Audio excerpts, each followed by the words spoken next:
Welcome back, guys. OPETHIAN music theory. Checking out the song Era off of Sorceress. Absolutely love this song. We're gonna see what makes it tick. Alright, so the intro there to Era is basically all in A. We're actually like A power chord for the most part there. Just coming up with those very rhythmic stabs. That section comes out of the intro, which I'm not going to analyze. We're going to jump right into the next section. So I'm going to do the stabs into the verse. So we're still doing the A stabs. Here we go.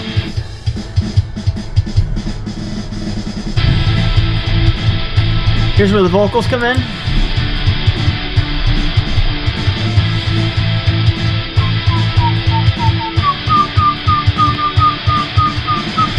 So I don't know if you guys are hearing that, but it's a 3-chord progression. We're in A minor. And at the end of that progression, you can hear a bit of a drop in the notes, right? It goes from like a happy upbeat chord to a lower downbeat chord. That section there where the vocals come in, we are again in the key of A minor, coming out of the intro, which was just an A, ambiguous. We were just doing power chords, but now we're rooted in A minor. The chords are A minor to D major to D minor. All right, now there's two things going on here that are really cool, and this is what Opeth does all the time. And this is one of the reasons I love their fucking music, because they just do this so well. We're in A minor. We're going to pull the D major chord from A major.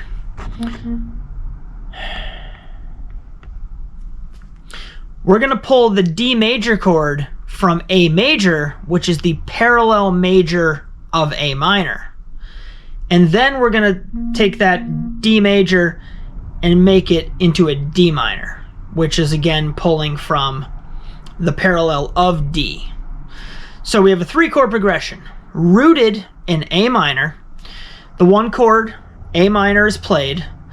Then the next chord is D major. That D major is the 4 chord in the relative major A major. And then the chord that follows is D minor, which is the parallel minor of D major.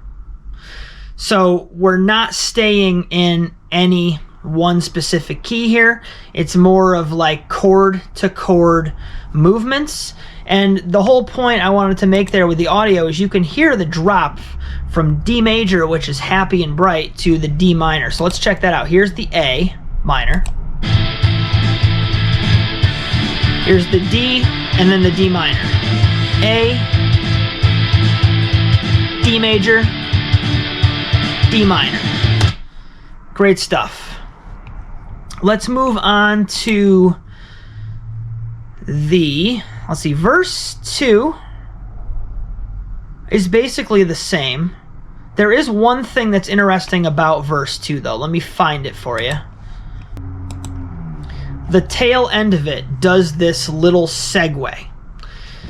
And essentially what the chords are, we're outlining A, B, C, D, E, and then we're right back to A. They're all power chords. Doesn't matter about diatonicism here because there's no third. But we are still outlining the first 5 letters of the A minor scale, essentially. And then from the E, we go back to the A. So it's like a 5-to-1 resolution. Again, no third, so it's more ambiguous. But this is heavy metal. We're not really concerned with that. So let's hear this section. We're going to come out of the verse. We have the A minor twice, the D major once, the D minor, and then you're going to hear that break. It's a very quick shift for those 6 chords. So here we go. A minor, D major, D minor. Here we go. And that becomes a little bit of a break before we go back in. So that I found that very interesting. They're doing it power chords to keep it ambiguous in terms of the structure within the diatonic framework or whatever, but it's still in A. It starts on A, it resolves back to A, so it definitely serves a really good purpose, and it becomes a nice transition to that little instrumental breakdown. That doesn't last long, and then we're right back into the verse. There are a lot of verses in this song, and they're all one after the next, which is really interesting arranging. Let's get into the chorus. The chorus is where things change a little bit. All right, so let's come out of the verse, the fourth verse, into the chorus. Let's give it a listen.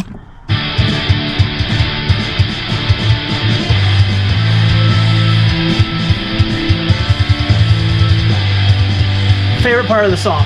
With you, with you.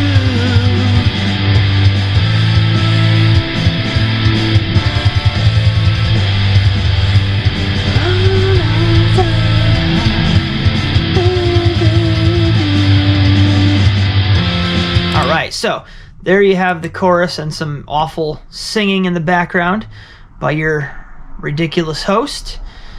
The chords used here, it appears we're going to a G chord right as the first chord of the verse. So we're essentially doing like a G to an A minor,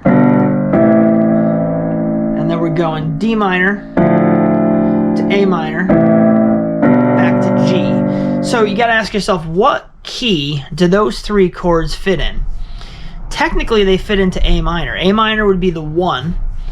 The G would be the 7th chord in the scale, and then of course the D would be the 4. And they're all diatonically correct. The 1 chord A minor, the 4 chord D minor, and then of course the G chord being major. But we're starting on that 7. So we get that lead in. Right? You get that leading tone, that lead in, and it's it's not coming from the harmonic minor version, because that would be a G sharp. And in that case, we'd probably end up using a 5 chord instead of the 6 chord. But here it works very well, very natural minor sounding. Really good stuff. Like I said, I love that section. And now let's check out the bridge. The bridge offers yet another shift. God, I love Opeth. These guys just never stop keeping things interesting. I'm going to back it up a little bit in the chorus, and then we're going to jump right into the bridge. I want to hear the transition.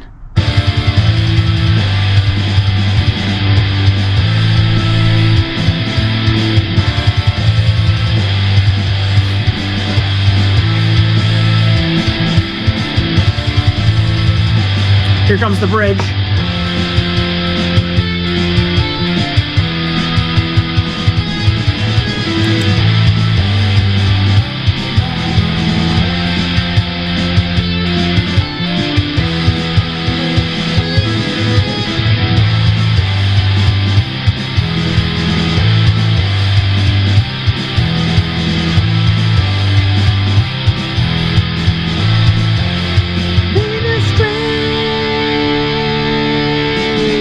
Solo time.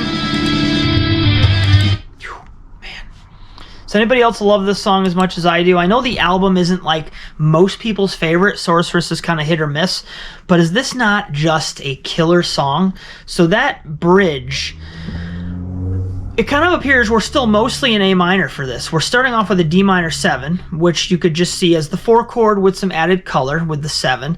Then it goes to an A major 9. Now that one stands out because technically there's no major A chord in A minor. But as you know, in music like this, we like to pull from parallels. So whether we start on minor and go to major, or start on major and go to minor, those movements are popular and they're used often. So we're doing that, and then we're going back to A minor as the 1, G as the 7, C as the 3, and then an E major chord. This is the first time the E major chord shows up as the 5 chord, and that is like coming from the harmonic minor with that raised 7th degree, which would be the G sharp, making that 5 chord E major instead of E minor. And then it just continues more of the same till the end of that section. I think that's it. Wow. What a great song, guys. So again, with Opeth, you know, lack of lack of any true diatonic function. A lot of borrowed chords seems to be the name of the game, right? Again, I enjoyed this. I enjoyed the OPETHIAN music theory. You guys voted on my post back in February of 2025, and OPETH won out by a huge margin, so I'm doing as many of these as I possibly can to keep you entertained. Thank you all for watching. We'll see you next time.